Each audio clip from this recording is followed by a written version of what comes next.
What's going on, guys? Savagery Reptiles here. Today I'm going to be going over whether or not the blood python space is correct for you. I've got my guy Leviathan here with me today. It's been a while since you guys saw him in the video. He was going through a very long shedding process. It took about two and a half weeks, and I kind of had a panic attack. He wasn't eating for me, and I should have known just because he wasn't shed that it wasn't okay for me to offer him food. But I got one guy, Brock, you guys have seen him. He'll eat food while he's in shed. So I was like, let me go ahead and try it out with this guy. And he just wasn't eating. So it was about a total of 3 weeks that he went without food completely. And since he's only 6 months old, it kind of threw me off a bit. But he had a perfect shed, and he had a meal, and he ate perfectly. And their metabolism is a lot slower, so he hasn't pooped, so I'm still waiting on that. Actually, none of my guys have pooped yet, so I'm still waiting on that. I know their poops can be a bit crazy, so I'm waiting to see what that's looking like. But what I want to go into is me and Elijah talked about how these guys are kind of the pit bull of the snake world. So you hear all these nasty things about them. And kind of like a pit bull, you see all these peoples with poodles and shepherds and huskies, and all of these people, they have a negative view towards pit bulls and bully breeds because of the care practices that they were put through back in the day. So nowadays, anytime you go into public with the pit bull, or you are in certain neighborhoods and you see this specific dog breed, everybody is just like wary. They're pretty nervous, they're pretty standoffish. When in all reality, it's the poodles and doodles that you should be worried about. These pit bulls are pretty much, family oriented now. And it's the same thing with these guys. They get the common misconception that they're super spicy, so aggressive, impossible to handle. It's crazy. And, you get them and you realize that they're the complete opposite that their name gets. So that's definitely something that you're going to have to deal with when you're getting blood pythons, or that's just something that you're going to want to look for when you're thinking about getting into these guys. It's just the common misconception that, these are the most dangerous snake to handle. The one thing that almost threw me off from completely working with these guys was at the time I had ball pythons, and a inexperienced reptile shop worker or whatever, I'm not sure what to call him, but he worked in a reptile shop, and it's the reptile shop where I get my frozen rodents from for these guys. And they had them labeled as a Borneo blood python, which in our reality, it was a Borneo shorttail, but I didn't want to go into that spiel with him, so I just left it alone.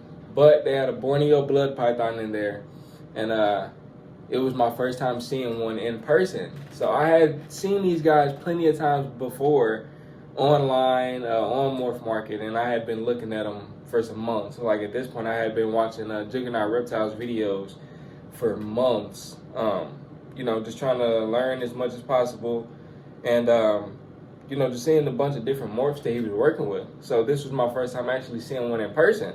So I'm like, do you guys have any restrictions on holding this guy? And I asked that because I had already heard of the rumors that they had a nasty bite. Now this guy that they had in the shop was about this size here, but I didn't know what to expect from a bite from those guys, so I asked the reptile guy anyway. So he was like, no, everything's fine, do you want to hold him? And I was like, yeah, I want to hold him, just get some hands-on experience before I go ahead and make the decision that, this is something that I want to work with. So he pulls him out, and as he's pulling him out, he's like jerking his hand back every time he reaches forward. So I'm already, thinking something's wrong with, his experience there. But he eventually gets him out, and I noticed that as he's pulling him out, the snake isn't doing anything. Like he had no reason to be doing this. The snake wasn't hissing. He didn't even hiss when the guy touched him. Uh, my guy Brock, when he first got here, he was a bit huffy, and whenever I would touch him, just like slightly, he would hiss. Now he's perfectly fine. He doesn't do anything. But the snake in the shop didn't even do that. So I'm like, okay, what's really going on? So he pulls him out and he hands him to me, and I'm like, in my head, I'm like, okay, I'm really liking this. It was a bit different feel from a ball python just because of the different shape of the body. And but I'm like, I'm really liking this. And he was like, oh, are you thinking about getting into these guys? And I'm like, yeah. And he's like, oh, he was like, I don't think that's something that you want to do.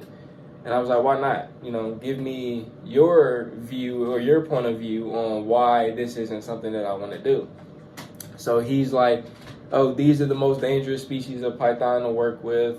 They're impossible to handle. As I'm holding the one in their shop in my hand, he tells me that they're impossible to handle. That was a red flag there. He said that they had enough, as an adult, they had enough bite force to crush your bones in your hand, in your arm. He was like, if they bite your arm, they could break your arm. And I was like, okay. So I didn't really know what to expect from that point because they are a heavy-bodied snake, and I have heard that their bites feel more like a punch than an actual bite. So I'm like, maybe there's some truth to this, but I'm not really sure. So I'm not gonna, say he's lying or say he's telling the truth. Let me go ahead and do my own research and reach out to some people that have been in this space for a very long time. And this is another point where it kind of comes to a comparison for the dog space. So for a lot of people that don't know, I'm associated with Fit Bully Kennels, my man Trevor, Iron Sharp K9, Stan Smith, and Jamarcus Best. Those guys in the dog space are the only people that have helped me with my dog, like with the raw feeding and the dog training and bite work and all of this stuff. And these guys have a big platforms. Like these guys would be considered celebrities in the dog space. And I personally know these guys now, and eventually we'll be working on some stuff. But those three guys were the only people in the dog space that would ever help me with anything. I reached out to some other people before, and they would read my messages, but would never say anything. And all I was asking for was some help. That was it. So the difference between, again, the dog space and the blood python space specifically is I reached out to Elijah Armez over at Juggernaut Reptiles. That was the first guy that I reached out to about blood pythons. And I had a list of 10 questions that I wanted to ask him just so I could learn as much as I could. And we did a video. I'll go ahead and drop that video at the end of this one if you guys want to check that out. But we did a video, and that was 10 questions. And he answered every single one of them thoroughly. And even throughout the video, I was throwing in like some mixed questions that would like just pop up in my head as the video went on. So it wasn't even like I was just asking him questions in order, but it's the fact that this guy here, Jesus Christ, I'm sorry. Elijah has a big platform as well, Instagram and YouTube. He has a big platform, and he was willing to help me out. Now, I don't have a big platform. I've got almost 3,000 subscribers on YouTube, and I think less than 100 followers on TikTok, and about almost 200 followers on Instagram. So pretty small platform, but it was just the fact that he was so open to helping me out. And that's the biggest thing for me. Like the people in the reptile space, everybody's everybody's so open to communicate with each other. Everybody's so down for helping each other out. And that's a big, stepping stone for me versus where I was at before, where I couldn't even get a simple, hey, this is what you're supposed to do. Just simply read my message and go about your day. That was it. The second guy that I reached out to in the blood python space was Ernesto Eno over at the Scarlet Society. And again, pretty big platform. He's got his own website. And I'll go ahead and I'm not sure if I can drop that video in here as well. I think it's only one.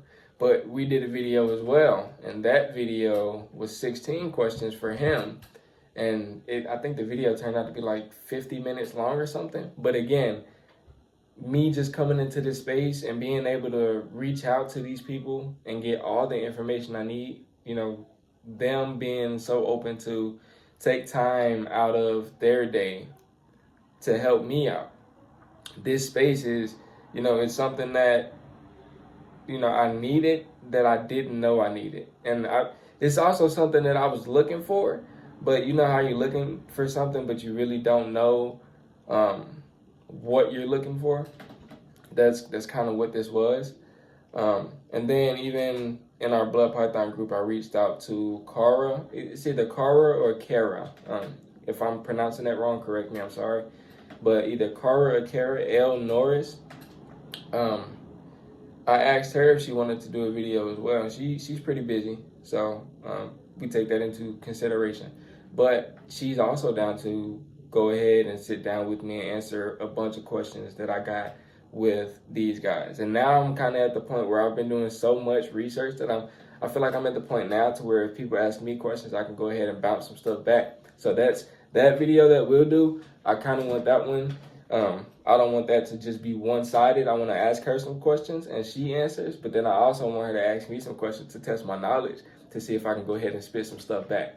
But again, this space, people, I think if you're looking to get into blood pythons, I think this is definitely where you want to be. Again, just do your research. Reach out to, again, you have this option. You can reach out to some breeders and ask all the questions you have. But at the end of the day, all that matters, take care of your reptiles.